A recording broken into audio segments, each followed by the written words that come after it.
അസ്സലാമു അലൈക്കും. എൻ്റെ മുത്താലിമിയും മറ്റ് മോമിനിയങ്ങളും കേൾക്കാൻ വേണ്ടി നമ്മുടെ വിഷയം ദിക്റാണല്ലോ. ബഹുമാനപ്പെട്ട മാലിക് ബിൻ ദീനാർ റഹിമഹുല്ലാഹ് മഹാനവറുകൾ പറയുന്നു, മല്ലം യഗ്നസ് ബി ഹദീസില്ലാഹി അസ്സ വജല്ല അൻ ഹദീസിൽ മഖ്ലൂഖീന, സൃഷ്ടികളുടെ വർത്തമാനങ്ങളിൽ നിന്ന് അള്ളാഹുവിന്റെ വർത്തമാനം കൊണ്ട് ആരെങ്കിലും നേരം പോക്കായിട്ടില്ലെങ്കിൽ സൃഷ്ടികളുമായിട്ട് മാത്രം സംസാരിച്ചുകൊണ്ടിരിക്കും. അള്ളാഹുമായി യാതൊരു ബന്ധവും വരുത്താനില്ല, അള്ളാഹിനെ ചിന്തിക്കുന്നില്ല, ഓർക്കുന്നില്ല, ദിക്ർ ചെല്ലുന്നില്ല, അള്ളാഹുവിനെ ആലോചിക്കുന്നില്ല. ആ നിലക്കൊരുത്തന്റെ ജീവിതമായാൽ ഫഖദ് ഖല്ല അമലുഹു, അവന്റെ അമല് കുറഞ്ഞുകൊണ്ടേയിരിക്കും. വഅമിയ ഖൽബുഹു, അവന്റെ ഹൃദയം കുരുടായിക്കൊണ്ടേയിരിക്കും. വളയ്യ അംറഹു, അവൻ അവന്റെ വയസ്സിനെ നഷ്ടപ്പെടുത്തിയവനായി. അപ്പൊ നമ്മൾ സൃഷ്ടികളോട് പറയേണ്ടത് അത്യാവശ്യം പറഞ്ഞു കഴിഞ്ഞാൽ പിന്നെ സൃഷ്ടാവുമായിട്ടുള്ള ചിന്തയായിരിക്കും നമുക്കപ്പോൾ ഉണ്ടാവേണ്ടത്. അള്ളാഹു അക്കൂട്ടത്തിൽ നമ്മൾ ഉൾപ്പെടുത്തി തെരുമാറാകട്ടെ.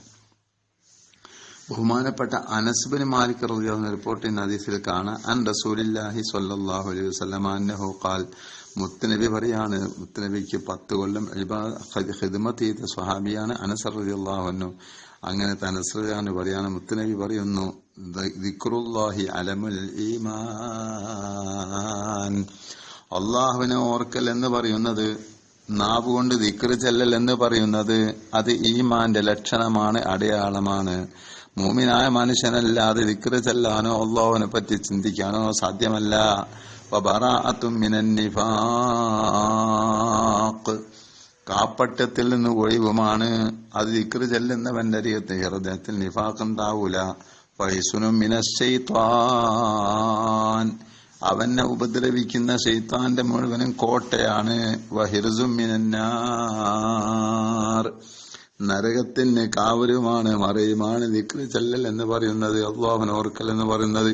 അപ്പൊ 5 ഗുണം കിട്ടുന്നു. അലമുൽ ഈമാൻ, ഈമാന്റെ അടയാളം. വബറാഅത്തും മിനൻ നിഫാഖി, കാപ്പട്യത്തിൽ നിന്നുള്ള ഒഴിവ്.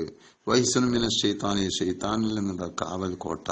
വഹിർസും മിനന്നാർ, നരകത്തെ തൊട്ട് കാവൽ. ഇങ്ങനെ 4 ഗുണങ്ങൾ ദിക്ർ കൊണ്ട് കിട്ടാനുണ്ട്. അതുകൊണ്ട് ഈ ഗുണങ്ങൾ നമുക്ക് കോരിവാരി എടുക്കണം.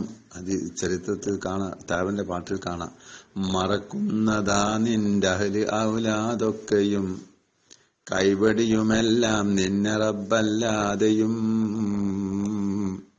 ഒറ്റയ്ക്കു തന്നതിൽ താമസം പെരുത്തുണ്ട്, ഇരുളായ കുഴിയിൽ കൂട്ടി നിന്നാരുണ്ട്. എല്ലാ ആളുകള്, ഉസ്താദന്മാര്, ശിഷ്യന്മാര്, സ്നേഹിതന്മാര്, കുടുംബക്കാര്, മക്കള് എല്ലാരും വന്ന് നമ്മളെ മീസാൻ കല്ല് വെച്ച് നമ്മളെ മൂടുകല്ല് വെച്ച് അതിന്റെ മേലെ മണ്ണെല്ലാരും വാരിട്ട് കുറച്ച് സമയം കഴിഞ്ഞാൽ പിന്നെ എല്ലാരും പിരിഞ്ഞു പോയി. സ്വന്തമായി നമ്മൾ ഇരുളായ ഒരു കുഴിയിലിങ്ങനെ കൂട്ടിനാറില്ലാതെ നിൽക്കും. അപ്പൊ ആ സമയത്ത് ഈനാസിനായി ആരും നിനക്കതിരില്ല, അതിനാണ് ദിക്റുല്ലാഹി അസ്സ വജല്ല. നിനക്ക് കൂട്ടിന് നീ ചെല്ലുന്ന ഖുർആനോത്തുകളും ഇബാദത്തുകളും ദിക്റുകളാണ് നിനക്കുണ്ടാകാം. അതുകൊണ്ട് അവിടെ ആരും സഹായിക്കാനില്ലാത്ത സ്ഥലത്ത് നമ്മൾ സഹായിക്കാൻ, നമുക്ക് രക്ഷപ്പെടുത്താൻ, നമ്മൾ സന്തോഷിപ്പിക്കാൻ ദിക്റുകളാണ്. എല്ലാവരും അക്കാര്യം പ്രത്യേകം ശ്രദ്ധിക്കാൻ.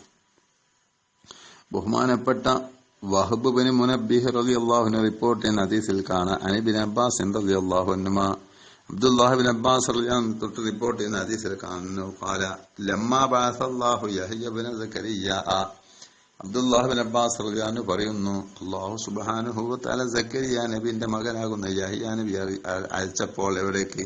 ഇലാ ബനി ഇസ്രായേൽ, ബനി ഇസ്രായേലിലേക്ക് അയച്ചപ്പോൾ, അമറഹു, അല്ലാഹു ആ യഹ്യ നബിനോട് കൽപ്പിക്കുന്നു, ബി അൻ യഅ്മുറുഹും ബി 5 ഖിസാലിൻ, 5 കാര്യം അവരോട് പറയണമെന്ന്. ആരോട് പറയണം? ജൂതന്മാരോട് 5 കാര്യം പറയാൻ വേണ്ടിയിട്ടാണ് യഹ്യ നബി അല്ലാഹു തആല അയച്ചത്. എന്നിട്ട് വയളിബലഹും ബികുല്ലി ഖസ്ലത്തിൻ മസലൻ, ഈ 5 കാര്യങ്ങൾക്കു അതിനൊരു ഉപമ, ഒരു ഉദാഹരണം അവർക്ക് പറഞ്ഞു കൊടുക്കണം, മനസ്സിലാൻ വേണ്ടി അള്ളാഹ് കൽപ്പിച്ച് പറഞ്ഞയച്ചു.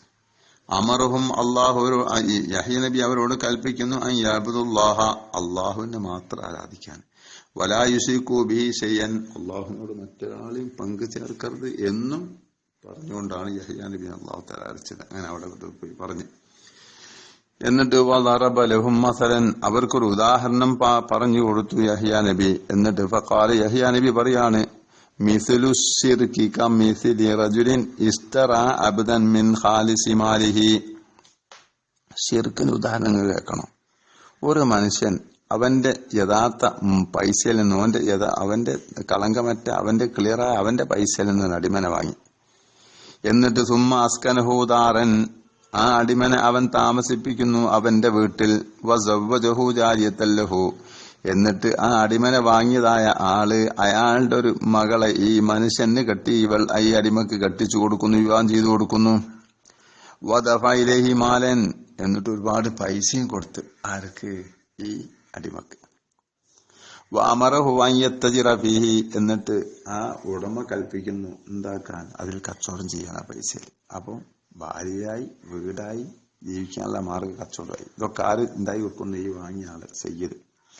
വയക്കുല മിന്നു മാ യക്ഫീഹി, ഓൻ എത്രയാണ് ആവശ്യമുള്ളത് അത് ആ കച്ചവടത്തിന് എടുത്ത് ഭക്ഷിക്കുകയും ചെയ്തോട്ടെ, ചെലവാക്കുകയും ചെയ്തോട്ടെ. എന്നിട്ട്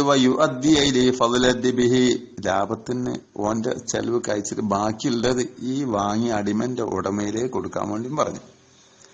അങ്ങനെ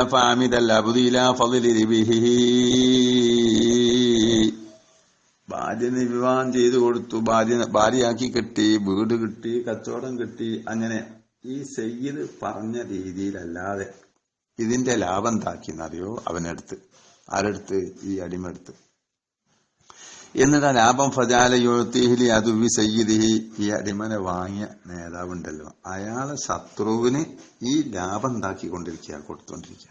സഹിക്കോ? അത് സഹിക്കൂല. ഈ നിലക്കൊക്കെ ഇവനെ രക്ഷപ്പെടുത്തി മകളെ കെട്ടിച്ച് ഭർത്താവാക്കി, ആ വീടുണ്ടാക്കി താമസാക്കി, കച്ചവടം ചെയ്ത് ജീവിതമാർഗം ഉണ്ടാക്കി, എന്നിട്ട് അതിന്റെ ലാഭം ഈ സയ്യിദിനെ കൊടുക്കാൻ പറഞ്ഞിട്ട് സയ്യിദിനെ ശത്രുക്കൾക്ക് കൊണ്ടു കൊടുക്കുക. സഹിക്കൂല അത്.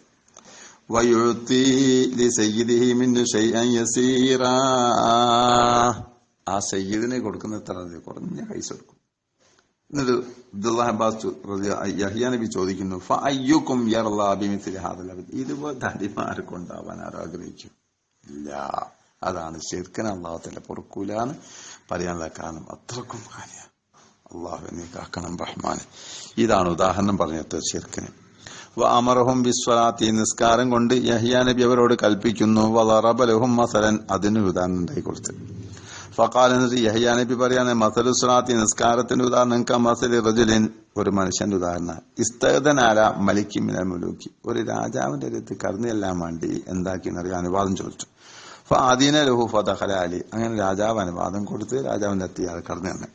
ഫഅഖ്ബലൽ മലിക്കു അലൈഹി ബിവദി, അങ്ങനെ ആ രാജാവ് എന്താക്കുന്ന മുഖം ഇവന്റെ മുഖത്തോക്ക് നോക്കിക്കൊണ്ടിരിക്കുന്നത്. ലിയസ്മാ മഖാത്തവന്റെ വാക്ക് കേൾക്കാൻ വേണ്ടി എന്തോ സംബന്ധം ചോദിച്ചൊക്കെ ആത്ത് വന്നാണല്ലോ, റൂമിലേക്ക് വന്നാണല്ലോ. അപ്പൊ എന്തോ പറയാണ്ടാകല്ലോ. ആ കാരണത്താൽ ഈ രാജാവ് ഇവന്റെ മുഖത്തൊക്കെ നോക്കിക്കൊണ്ടേയിരിക്കുക. അപ്പൊ എന്താ പറയാനുള്ളത്? വയഖ്ലി ഹാജത്ത്, അവന്റെ ആവശ്യം കൂട്ടി കൊടുക്കുകയാണല്ലോ. അങ്ങനെ ഫജഅല യൽതഫിതു യമീനൻ വശിമാലൻ, ഈ ആള് വീട്ടിൽ റൂമിൽ കടന്ന് വന്ന ആളുണ്ടല്ലോ, പുറത്തുനിന്ന് വന്ന അയാൾ എടുത്തോട്ടും വലത്തോട്ടും നോക്കുക, രാജാവിന്റെ മുഖത്തേക്ക് നോക്കുന്ന പോലുമില്ല. വലം യഹ്തം അതി ഖളാഇ ഹാജത്തി, അയാൾക്ക് അയാളെ ആവശ്യം വീടിക്കിട്ടാനുള്ള യാതൊരു ചിന്തയില്ല. ഫഅറദഅൻഹുൽ മലിക്കു, അങ്ങനെ രാജാവ് എന്താക്കി? രാജാവും ഇയാൾ മുഖത്ത് നോക്കിയില്ല, തിരിഞ്ഞ് ഒഴിവായി.